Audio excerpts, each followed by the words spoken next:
Bishop doerflinger seems to feel that this slippery slope argument that he's offered up against the kind of argument for mercy position that we find Rachel advocating is compelling. And he thinks that many people who would argue for a limited moral permissibility of assisted or active euthanasia must adopt an alternative argument once they recognize that there is a danger in rejecting the principle of intrinsic and exceptionless sanctity of human life. And he labels this alternative position and argument the pro-choice position. And as he characterizes it, this argument and this position claim that assisted suicide asserts that respect for the dignity of autonomy, the dignity and autonomy of human life requires that society respect an individual's decisions as to when and how they will die. So on this view, you don't argue that there are exceptions to the sanctity of human life. You argue that in order to respect the dignity and autonomy of human life, in order to act in a way that's consistent with the sanctity of human life, that requires you and society at large to respect an individual's decision as to when and how they will die.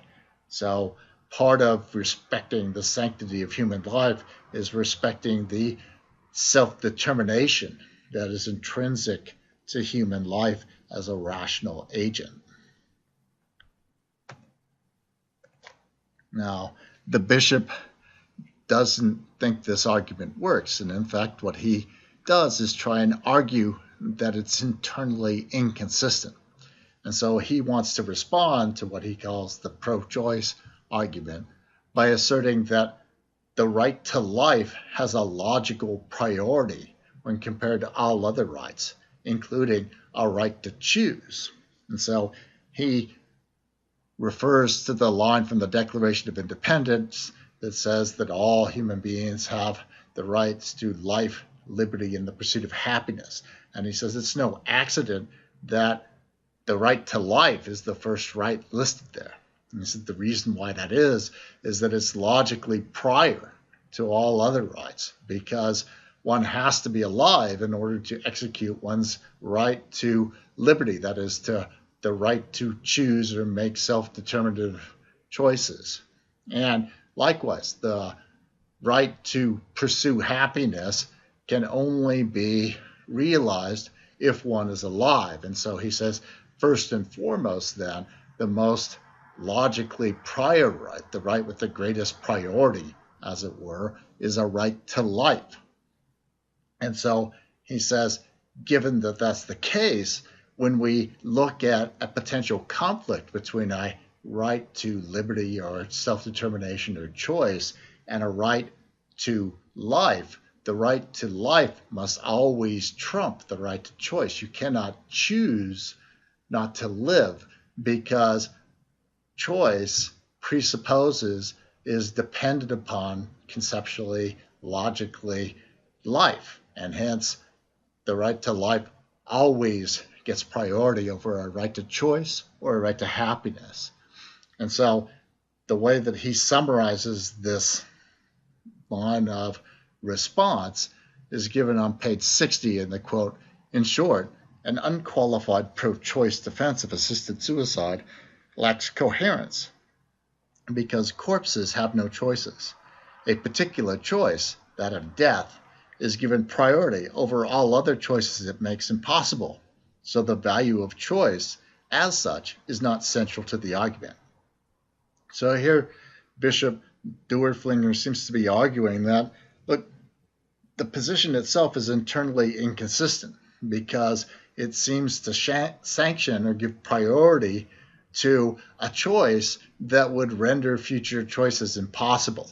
And that's inconsistent with the valuing of choice. Now, I don't think he does a particularly good job of expressing how someone might respond to this claim. And so I'm going to put some words into his mouth, as it were, or advocate for a supporter of this kind of argument. At least present what I think is a decent version of the response that I think he's sort of gesturing towards in the article.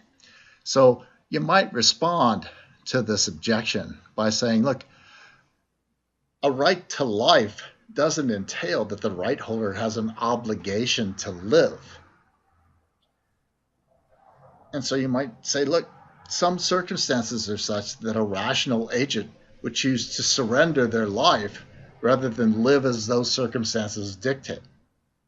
So that simply because I have a right to life, that doesn't mean I have an obligation to live no matter what, that trumps all other obligations that I might have. So I think this is the way we should think about the sort of response that he's gesturing towards in the article.